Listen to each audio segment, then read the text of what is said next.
Habari watu wangu wa nguvu. Sasa tumerudi na movie yetu tamu ya Msukule. Tunapata kuona Kigobora anataka kuteketeza mkoba wa Mzee Kasisi. Je, atafanikiwa? Hii ni episode ya finali. Hatujui movie itakapoendelea, hatujui episode inayofuata. Lakini tunaona Mzee Kasisi ana haha kutaka kurudisha mkoba wake aliochukua bwana Kigobora. Na ukumbuke kwamba ule mkoba ndo maisha ya Mzee Kasisi. Na maana Kigobora akifanikiwa kuchoma ule mkoba wa Mzee Kasisi, kateketeza maisha ya Mzee Kasisi. Hatujui kinachoendelea ni kitu gani. Na Kigobora kaweka tangazo kwamba mwisho ni Ijumaa. Kawapa taarifa wanakijiji wote. Ijumaa wao wamefika nyumbani kwake akiwa anauteketeza mkoba wa Mzee Kasisi. Swali ni kwamba je, atafanikiwa?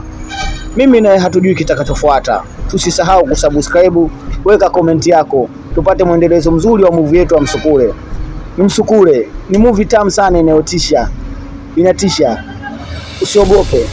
Fuatilia kazi, tuone kazi inavyoendelea ni kazi gani. Asanteni sana, nawapenda sana. One love brother.